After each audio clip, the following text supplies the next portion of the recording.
Urutan yang pertama dari 10 ini adalah keluarnya Dajjal. Ini urutan pertama.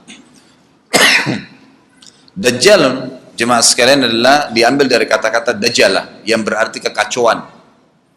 Dajjal ini akan keluar nanti dari negeri Persia. Sebuah kota dalam hadis sahih dikatakan dari wilayah namanya Yahudiyah. Allahu alam apakah dia dari turunan Yahudi atau bukan, tapi yang jelas Dajjal nama orang dipastikan disebutkan namanya dan cirinya. Dan dia akan diikuti dari wilayah Yahudiyah tadi, di wilayah Khurasan, kalau sekarang wilayah Iran, negeri Iran sekarang. Diikuti dengan 70.000 dari orang-orang Yahudi Khurasan. Dia akan keluar membuat kerusakan selama 40 hari. Kata Nabi SAW, 40 hari itu sehari seperti setahun, sehari lagi yang kedua seperti sebulan, hari yang ketiga seperti sepekan, dan sisa harinya seperti hari kalian.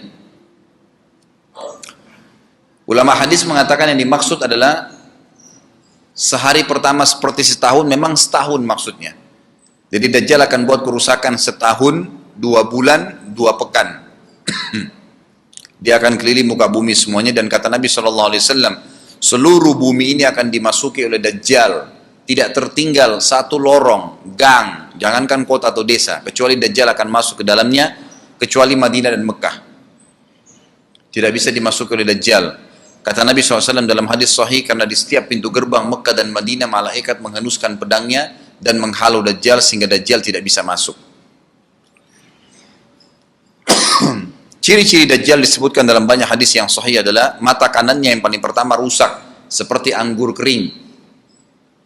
Kata Nabi SAW dalam hadis sahih, ketahuilah Dajjal buta mata kanannya dan Tuhan kalian tidak buta. Karena dia akan mengaku sebagai Tuhan. Mungkin Bapak Ibu tanya, bagaimana bisa orang mau mengikuti dia? Karena dia diberikan kelebihan sama Allah SWT.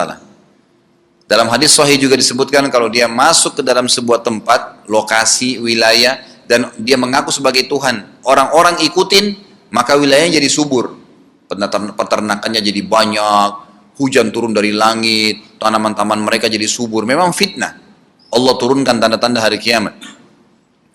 Kalau wilayah itu tidak beriman kepada dia sebagai Tuhan, maka jadi kering, tandus, cobaan dari Allah Subhanahu Wa Taala. Makanya kata Nabi SAW disebutkan cirinya Dajjal mata kanannya rusak dan seperti anggur yang rusak. Ya. Kemudian dia orangnya memiliki kulit yang kehitam-hitaman serta memiliki dahi yang lebar. Setiap orang beriman bisa membaca di dahinya tertulis 3 huruf kafara. Semua orang yang ngerti tulisan Arab, tidak ngerti tulisan Arab akan bisa tahu dan baca itu. Di dahinya tertulis naudzubillah kafara, kufur. Semua orang muslim, orang beriman bisa baca itu. Rambutnya keriting dan orangnya tinggi besar. Dia akan mengaku sebagai Tuhan dan Dajjal akan diikuti kata Nabi SAW dengan dengan gunung, bergunung-gunung makanan. Allahu alam maksudnya bergunung-gunung ini seperti apa, tapi Dajjal kemungkinan besar memiliki banyak sekali persiapan yang dia akan berikan kepada wilayah-wilayah yang beriman kepadanya. Kata Nabi SAW, kalau kalian dengar Dajjal keluar di satu lokasi, maka menghindarlah. Walaupun kalian harus lari ke gunung. Tapi kalau seseorang di antara kalian bertemu dengannya, maka kokohkanlah. Artinya, kuatkanlah iman kalian, walaupun kalian harus dibunuh. Dajjal ini memiliki di tangan kanannya api. Kelihatan besar, Allahu alam di telapak tangan atau di sebelah kanan tubuhnya. Kemudian di sebelah kirinya itu memiliki air yang sejuk seperti sebuah lautan yang luas. Sebagian ulama hadis mengambil hadis ini dengan letter-letternya, artinya dia memang punya api yang sangat besar untuk menghukum orang-orang yang tidak beriman pada dia, dan dia memiliki sungai atau lautan yang luas, airnya sejuk dan dingin bagi orang yang ikut kepada dia. Kata Nabi SAW, kalau kalian ditangkap oleh Dajjal, Hadis begini, kalau kalian dengarkan Dajjal, carilah tempat yang jauh dan jangan seseorang di antara kalian berkata, imanku kuat, aku akan menghadapinya. Karena bisa saja dia mengatakan itu, ternyata pada saat ketemu dia jadi pengikutnya. Tapi kalau kalian bertemu, kokohkanlah pendirian kalian dan yakinlah Dajjal, ya, di tangan kanannya ada api dan di tangan kirinya ada lautan. Kalau kalian tertangkap, maka pilihlah yang di tangan kanannya, yang api. Dan ucapkanlah bismillah. Pada saat kalian pun harus dilemparkan ke api itu, ketahuilah api tersebut adalah lautan yang dingin. Terbalik, air yang dingin di tangan kirinya sebenarnya itu adalah api neraka yang panas. Maka kita diajar oleh Nabi SAW. Dajjal terus aja banyak pengikutnya, akan diekspos. Seperti kita tahu sekarang, luar biasa bagaimana media dalam sekejap saja sudah bisa tersebar di sana sini beritanya. Kata sebagian ulama yang menanggapi fasilitas media kita di zaman sekarang mengatakan, kemungkinan besar memang Dajjal ini akan terekspos sangat cepat karena adanya media kayak kita sekarang. Cepatnya dia keliling muka bumi ini setahun, 2 bulan, 2 pekan, sudah semua bumi ini dilingkari, didatangin karena memang sekarang fasilitas pesawat ada, transportasi mudah. Dan memang ada salah satu hadis yang dihasankan oleh para ulama, salah satu tanda-tanda hari kiamat adalah adanya besi yang berterbangan yang menjadi tunggangan manusia. Sekarang ada pesawat, ada kereta api, ada mobil. Nah, itu ada hadisnya. Maksud tanda-tanda hari kiamat. Dajjal nanti akan masuk ke Mekah dan Madinah, akan tiba di Mekah dan Madinah, tapi yang dibahas dalam hadis adalah di kota Madinah. Mohon maaf. Lalu kemudian dia mau masuk tapi tidak bisa dihalang, maka dia naik ke atas sebuah gunung yang tinggi bersama pengikutnya, lalu dia berkata kepada para pengikutnya, apakah kalian lihat istana yang putih itu? Maksudnya melihat ke Masjid Nabawi. Lalu berkata para pengikutnya, iya tentu saja. Lalu berkatalah, ya, Dajjal itu adalah istananya Muhammad. Tidak bisa dia masuk ke dalam. Dia hanya batas wilayah haram di luar kota Madinah. Maka kata Nabi SAW, Dajjal pun menepukkan telapak kakinya ke bumi di luar kota Madinah, maka terjadilah gempa di kota Madinah, dan keluar dengan gempaan tersebut semua orang yang munafik. Karena orang kafir nggak ada di Madinah. Semua orang yang di dalam hatinya ada sifat kemunafikan keluar dan jadi pengikutnya Dajjal karena goncangan itu. Dan tertinggallah di kota Madinah orang yang hatinya bersih imannya kepada Allah Subhanahu Wa Taala. Lalu kata Nabi SAW akan keluar dari kota Madinah nanti saat satu orang anak muda dengan hikmah Allah, dia keluar dan orang ini bersih hatinya dengan keimanan. Maka Dajjal pun menangkapnya. Lalu dia ingin mendemokan kemampuannya di depan para pengikutnya. Lalu kemudian Dajjal pun mengatakan kepada anak muda tersebut, saya Tuhanmu. Anak muda itu mengatakan, kau adalah Dajjal yang telah disampaikan oleh Nabi kami Muhammad SAW. Maka dia pun mengambil gergaji, sebagian hadis lain menjelaskan alat yang tajam, lalu membelah dua anak itu. Dari kepalanya dibelah sampai ke kemaluannya, terbelah dua kiri kanan. Lalu Dajjal lewat di tengah-tengahnya, demo sambil ya dilihat oleh para pengikutnya dan mereka bersorak-sorak. Lalu Dajjal mengatakan, bersatulah, bersatu kembali jasadnya.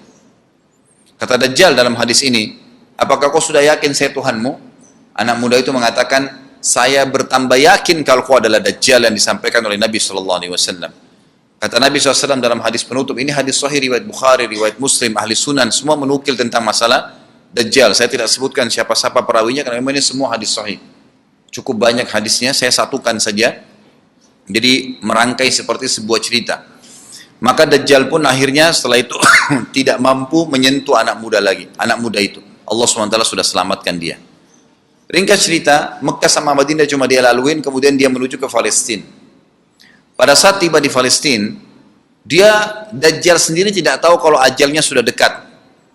Maka dia pun akhirnya ya berdemo di sana, menganggap dia punya sebuah kerajaan, sampai di daerah Palestina, tepatnya sekarang Israel, subhanallah.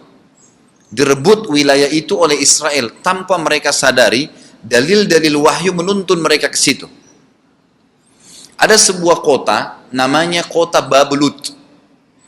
Di Israel itu kota itu ada, saya pernah lihat cuplikannya.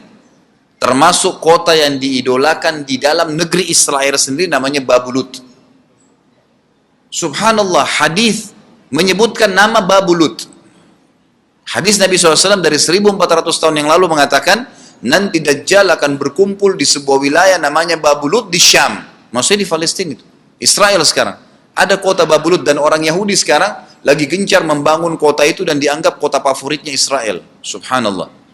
Dajjal akan masuk ke sana dan berkurung diri. Pada saat dia tiba di Palestina, waktu yang bersamaan, di kota Madinah berkecamuk. Kaum muslimin sepakat semua keluar untuk mengejar Dajjal dan membunuhnya. Keluar dari kota Madinah, satu orang yang namanya seperti namanya Nabi Muhammad SAW, Muhammad bin Abdullah, dan dia dari turunan Nabi SAW juga. Kata Nabi SAW akan keluar nanti, ya, seseorang dari kota Madinah, dari keturunanku, yang namanya seperti namaku, Muhammad bin Abdullah. Juga sama posternya, parasnya seperti aku. Sama dengan Nabi SAW, persis alisnya, rambutnya, kulitnya dari turunan Nabi SAW, tapi dari asli kota Madinah. Sebagian ulama hadis mengatakan dari turunan Hasan radhiyallahu anhum ajmain. Intinya kata Nabi SAW akan keluar nanti dari kota Madinah, tapi akhlaknya bukan seperti akhlakku.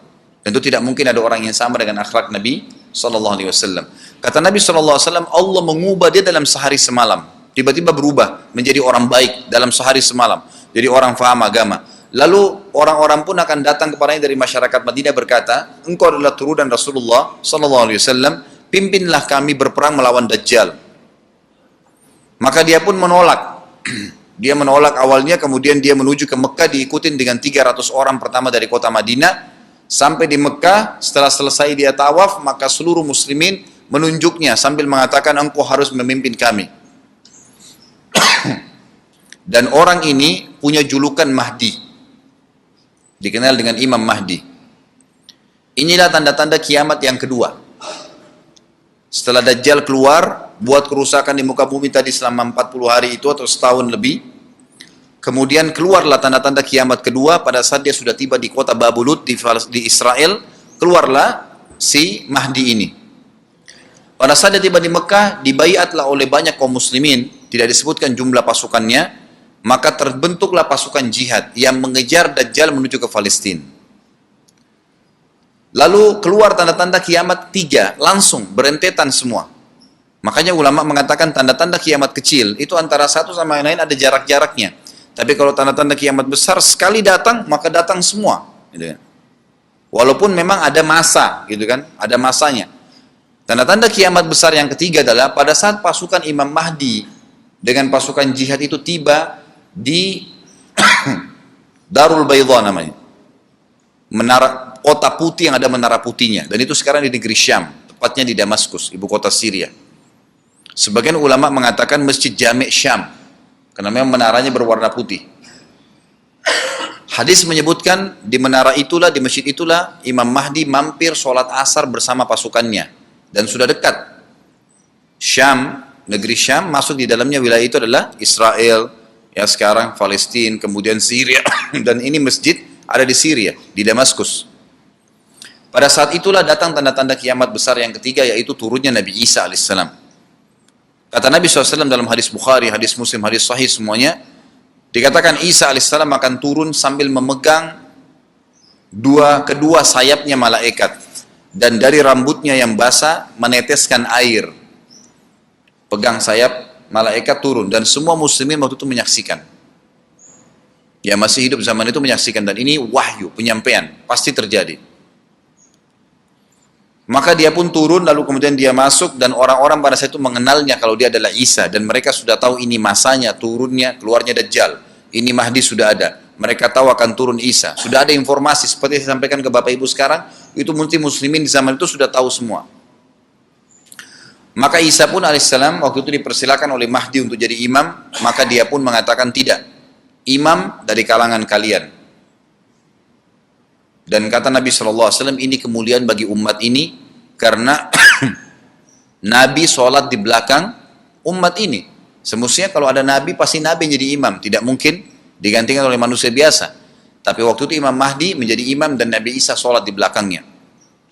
Perlu anda tahu juga hadis Nabi SAW yang sahih yang berbunyi, kalau Musa dan Isa hidup di zaman aku sudah diutus, niscaya keduanya akan jadi pengikutku. Jadi memang kena kebenaran agama ini dibawa oleh Nabi SAW. Baik, sholatlah mereka, kemudian mereka menuju ke Palestina. 3 tanda-tanda kiamat sekaligus terjadi. Pada saat menuju ke Palestina, tiba di pintu gerbang Babulut. Dan di wilayah Babulut ini, kata Nabi SAW, nanti Isa akan masuk dan membunuh Dajjal. Dan setelah membunuh Dajjal, maka seluruh pengikut Dajjal dari kaum Yahudi akan bersebaran sembunyi di bawah batu dan pohon, di atas batu dan di bawah pohon. Semuanya batu dan pohon itu akan berbicara kepada setiap pasukan mujahidin, berkata, wahai muslim, ini Yahudi di atas saya atau di bawah saya. Batu bilang ini Yahudi yang sembunyi, yang pohon mengatakan, wahai muslim, ini Yahudi, bunuhlah dia. Maka dibunuhlah orang-orang Yahudi tersebut yang menjadi pengikut Dajjal oleh kaum muslimin. Kecuali satu pohon, namanya pohon Garqat. Pohon Garqat ini pohon yang daunnya kadang-kadang agak kering dan ada duri-duri, ya, batangnya ada durinya. Subhanallah, pohon ini dikenal dengan pohon Yahudi karena satu-satunya pohon yang tidak akan bicara nanti adalah pohon ini. Dan apakah Bapak Ibu sudah tahu sekarang pemerintah Israel besar-besaran menanam pohon itu? Subhanallah. Kalau Anda lihat di berita tentang apa yang sekarang ditanam di negeri Israel orang Yahudi, maka yang paling banyak adalah pohon Garqat. Bahkan cuplikan yang saya lihat tentang Babulut itu pohon Garqatnya sudah sangat besar-besar. Diameter sudah 3 meter, 4 meter ke atas. Mereka sangat tahu tentang hadis ini.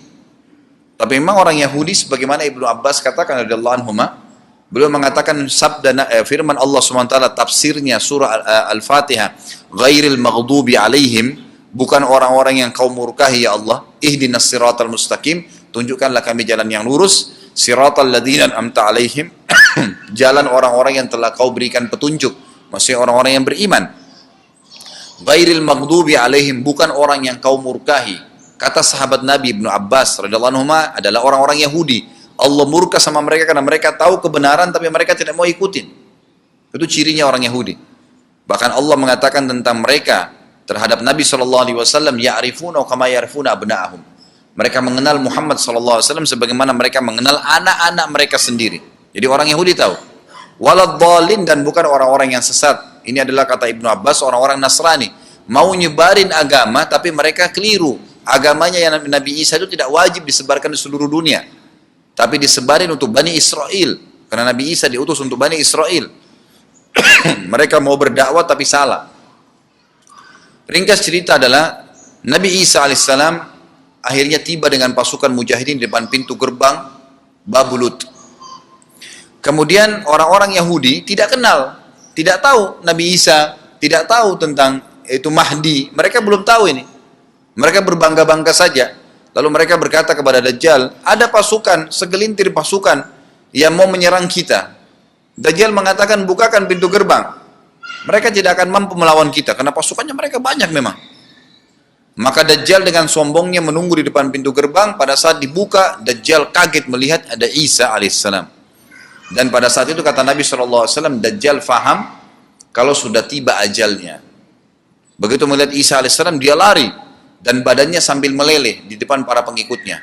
Lalu Isa alaihissalam mengejarnya mengatakan, wahai musuh Allah, saatnya kau akan menemui ajalmu. Lalu ditusuklah dengan tombak emas di antara dua matanya, maksudnya di dahinya, ditusuk oleh Isa AS dan matilah Dajjal. Pada saat Dajjal mati, pengikutnya pada ketakutan semua. Mereka anggap Dajjal Tuhan, mereka anggap Dajjal orang yang perkasa lah, orang yang kebal lah, beragam macam kelebihan. Mereka kaget pada saat mati, maka bertebaranlah mereka dan akhirnya mereka sembunyi di bawah pohon dan batu, di atas batu. Kemudian seperti saya katakan tadi, hadis menjelaskan, batu dan pohon akan memberikan penjelasan, hai muslim ini Yahudi bunuhlah. Maka dibunuhlah pada saat itu mereka.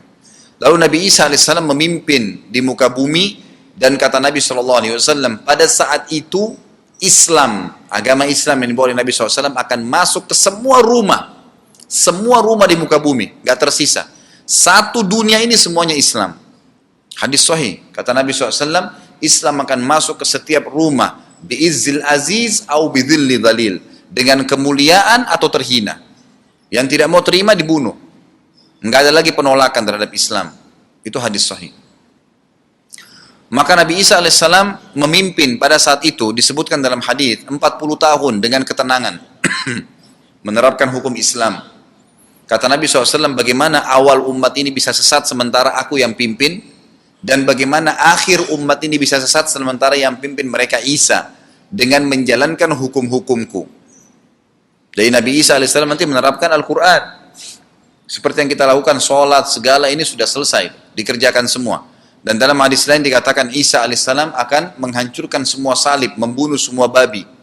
Enggak ada seekor babi pun hidup di muka bumi pada saat itu, semua salib dihancurkan. Dan yang menjadi, tidak ada agama lain. Semua, Nasrani, Yahudi, Hindu, agama apa saja habis semuanya. Semuanya beriman kepada Allah subhanahu wa ta'ala dan menjadi muslim.